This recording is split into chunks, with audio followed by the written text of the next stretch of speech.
Selamat pagi dan salam sejahtera untuk kita semua, anak-anak didik yang saya sayangi dan saya banggakan. Bagaimana kabar kalian pagi ini? Semoga semuanya sehat-sehat ya. Anak-anak yang hebat, meskipun kita tidak dapat melakukan KBM secara tatap muka, Ibu berharap kalian tetap semangat dalam belajar ya. Baiklah anak-anak yang hebat, hari ini Ibu akan menjelaskan materi pelajaran tentang surat lamaran pekerjaan. Sebelum masuk ke materi, Ibu mau menjelaskan dulu apa tujuan dari pembelajaran kita ini.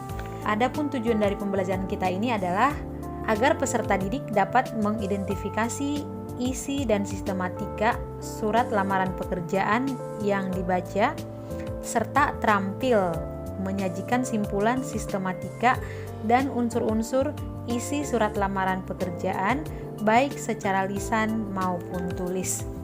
Baik anak-anak, sekarang kita masuk ke materi pembelajaran bahasa Indonesia, yaitu surat lamaran pekerjaan bersama Ibu Rianti Sitanggang. Adapun materi yang akan kita bahas pada hari ini adalah yang pertama tentang pengertian atau definisi dari surat lamaran pekerjaan. Yang kedua adalah fungsi dari surat lamaran pekerjaan. Yang ketiga, jenis surat lamaran pekerjaan. Yang keempat, bagian-bagian surat lamaran pekerjaan. Dan selanjutnya, penyusunan surat lamaran pekerjaan. Dan yang terakhir adalah contoh surat lamaran pekerjaan. Baik, kita masuk ke bagian yang pertama adalah pengertian atau definisi dari surat lamaran pekerjaan.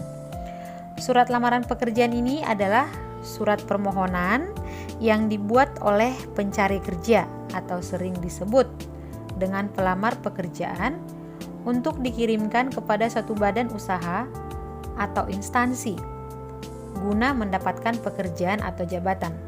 Sampai di sini Ibu yakin kalian sudah paham semuanya karena sudah sering melihat membaca surat lamaran pekerjaan ya. Nah, selanjutnya masuk ke fungsi surat lamaran pekerjaan. Adapun fungsi dari surat lamaran pekerjaan ini, yang pertama adalah sebagai tanda tertulis atau resmi pengajuan permohonan pekerjaan. Fungsi ini merupakan fungsi utama dari surat lamaran pekerjaan karena surat lamaran pekerjaan itu ditujukan pasti untuk mendapatkan suatu pekerjaan di sebuah lembaga atau instansi, begitu ya. Nah, kita lanjut yang kedua, fungsinya adalah sebagai media atau alat komunikasi. Fungsi ini merupakan salah satu fungsi dasar dari setiap surat. Jadi bukan hanya surat lamaran pekerjaan. Setiap surat kita ketahui fungsinya adalah pasti sebagai alat komunikasi, begitu ya. Nah, jadi berdasarkan surat lamaran pekerjaan yang ditulis ini, nanti di dalamnya terkandung informasi yang akan sangat diperlukan oleh pihak yang dituju. Dalam surat lamaran itu biasanya termuat informasi yang dibutuhkan, yaitu informasi mengenai data dan identitas pelamar pekerja. Dalam surat lamaran pekerjaan biasanya kan akan terlampir apa? Ijazah, daftar riwayat hidup atau CV, fotokopi KTP, keterangan pengalaman kerja, dan lain-lainnya. Yang ketiga, fungsi dari surat lamaran pekerjaan adalah sebagai bahan pertimbangan. Ini sebenarnya sudah dijelaskan tadi sebelumnya di atas ya, bahwa dengan hadirnya sebuah surat lamaran pekerjaan, maka ini berbagi informasi tentang identitas pelamar kerja. Maka ini merupakan pertimbangan nantinya bagi perusahaan untuk menerima menerima pelamar yang tepat untuk mengisi pekerjaan. Selanjutnya adalah jenis surat lamaran pekerjaan.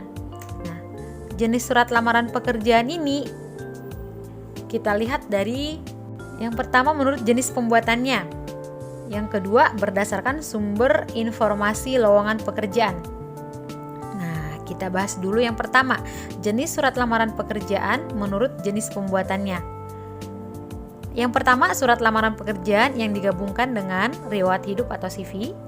Lalu yang kedua adalah surat lamaran pekerjaan yang dipisahkan dengan riwayat hidup atau CV. Jadi nanti CV-nya berupa lampiran.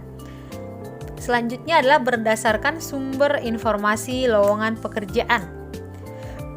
Nah, ini yang pertama surat lamaran pekerjaan berdasarkan iklan media cetak. Oh, berarti kita mendapat informasi berdasarkan iklan yang kita baca dari media cetak. Misalnya dari surat kabar gitu ya. Nah, kemudian yang kedua, surat lamaran pekerjaan berdasarkan informasi dari media audio, misalnya dari radio. Yang ketiga, surat lamaran pekerjaan berdasarkan informasi dari orang lain. Lalu yang keempat adalah surat lamaran pekerjaan berdasarkan inisiatif sendiri. Selanjutnya kita masuk ke bagian-bagian surat lamaran pekerjaan. Yang pertama adalah tempat dan tanggal pembuatan surat.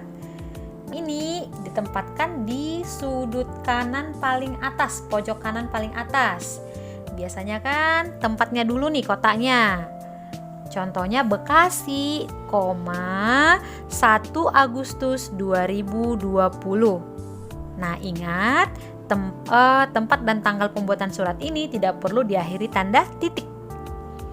Lalu masuk yang kedua. Yang kedua itu adalah berisi perihal surat, lampiran, oke.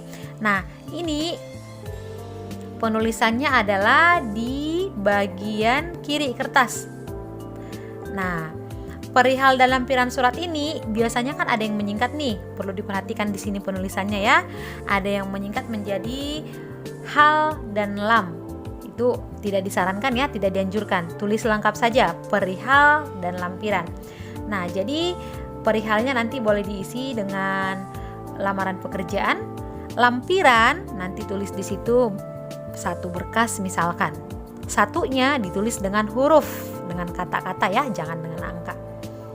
Nah, selanjutnya bagian surat lamaran yang ketiga adalah tujuan surat. Nah, alamat yang dituju. Penulisan alamat ini perlu diperhatikan. Selama ini kan biasanya kalau menulis surat itu selalu diawali apa? Kata kepada yang terhormat. Nah, itu salah. Itu harus diperhatikan ya, hati-hati di sini. Jadi kita langsung saja yang terhormat atau boleh disingkat YTH titik. Oke. Kemudian tidak perlu kita tambahkan sapaan bapak atau ibu. Misalkan yang terhormat Bapak Manajer PT Abadi, itu nggak perlu ya.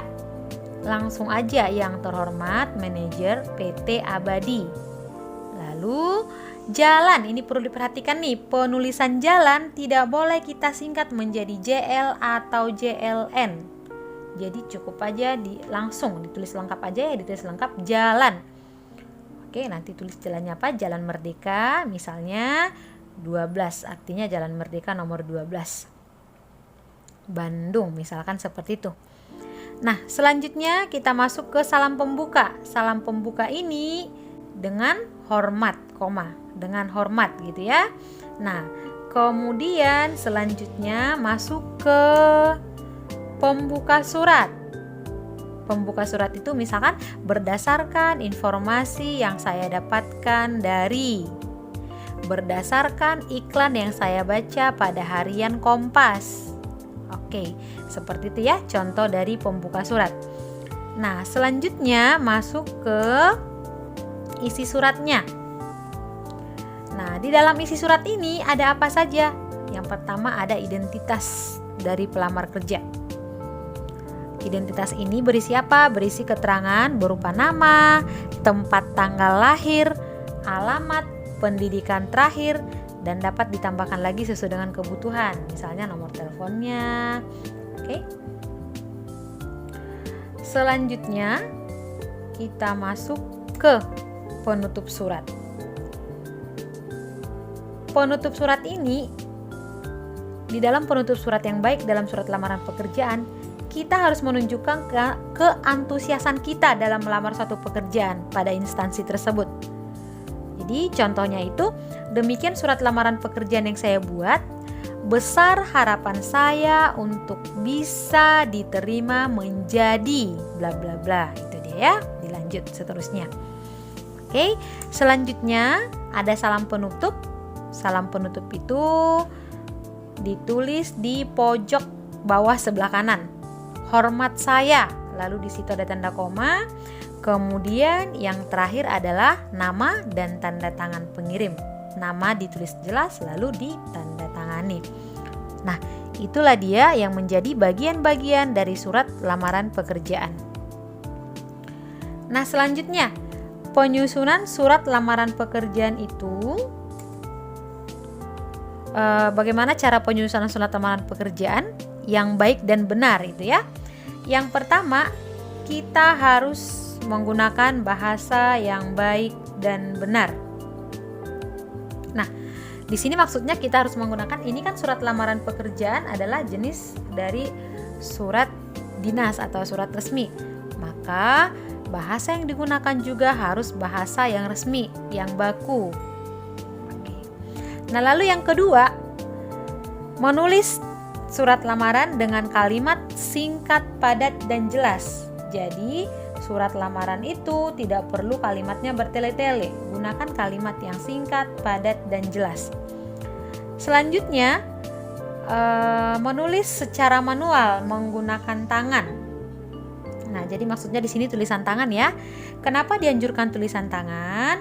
Karena dari tulisan tangan itu bisa menggambarkan kepribadian dari penulisnya. Itu dia ya. Nah, selanjutnya perhatikan kebersihan surat lamaran pekerjaan.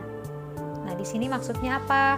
Kalau atau jika misalkan dalam menulis surat lamaran ada yang salah, lalu kita coret, itu jangan. Lebih baik ditulis ulang, gitu ya, supaya semuanya rapi. Nah, selanjutnya adalah isi secara jelas data diri dan informasi tentang diri Anda dan lampirkan dokumen-dokumen pendukung. Ini sangat penting karena ini nanti adalah yang menjadi pertimbangan apakah surat lamaran ini diterima atau tidak. Jadi harus jelas data diri kita semuanya, kemudian dokumen-dokumen pendukung juga jangan sampai ada yang ketinggalan, fotokopi ijazah, kemudian CV-nya, kemudian pas foto, lalu misalkan fotokopi KTP dan lain sebagainya. Kemudian melampirkan sertifikat pendukung yang bisa menambah nilai lebih pada diri Anda. Ini juga sangat penting. Ini menjadi salah satu bahan pertimbangan nanti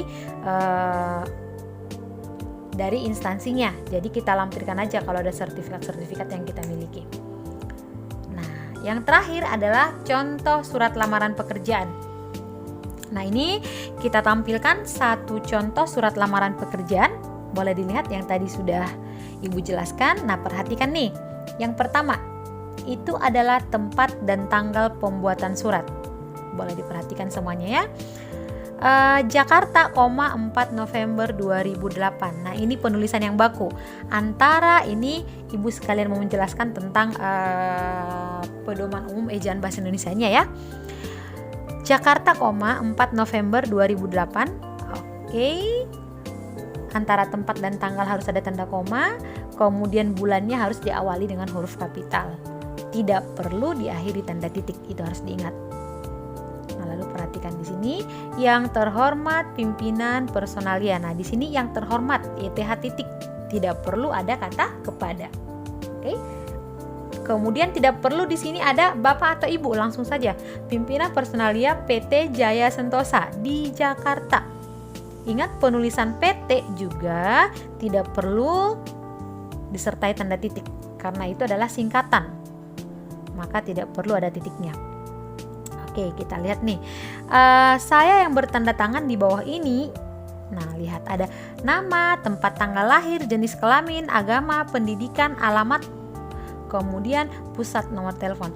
Nah, jadi perhatikan di sini rinciannya itu nama, tempat tanggal lahir, jenis kelamin, semuanya diawali dengan huruf non kapital. Kenapa? Karena dia masih merupakan lanjutan dari kalimat sebelumnya. Coba lihat kalimat yang di atasnya. Saya yang bertanda tangan di bawah ini. Masih tanda koma, belum tanda titik ya. Maka selanjutnya diikuti dengan huruf non kapital. Paham ya? Lalu yang perlu diperhatikan di sini juga tempat tanggal lahir. Jadi harus tempat, koma, tanggal lahir. Jangan tempat garis miring. Kenapa? Karena kita perhatikan yang sebelah kanan. Sebelah kanan itu kan Jakarta, 29 Agustus. Bukan Jakarta, garis miring. Maka kiri kanan harus sama. tempat, tanggal lahir, Jakarta, 29 Agustus 1980. Oke, selanjutnya sampai bawah boleh dilihat ya.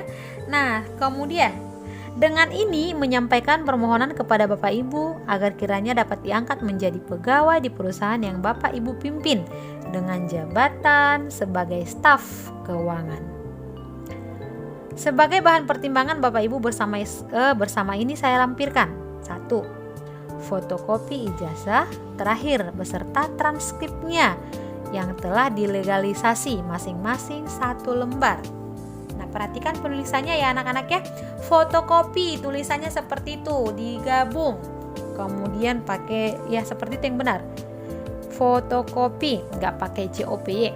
Oke ya, itu diperhatikan.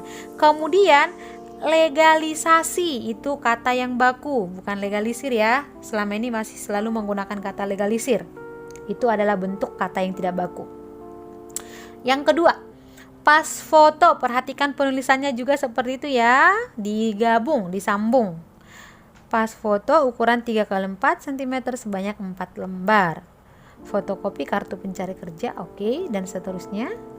Kemudian surat keterangan kesehatan, surat keterangan kelakuan baik. Demikian permohonan ini disampaikan. Besar harapan saya kiranya Bapak atau Ibu dapat mempertimbangkannya. Sebelum dan sesudahnya saya ucapkan terima kasih.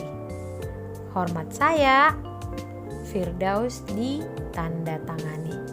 Nah, kira-kira seperti ini contoh dari surat lamaran pekerjaan. Demikian anak-anak ya. Nah, Ibu berharap setelah kalian mendengarkan penjelasan dari Ibu, kalian akan paham tentang surat lamaran pekerjaan. Kalian juga akan dapat mengidentifikasi isi dan sistematika dari surat lamaran pekerjaan. Sekian dari Ibu.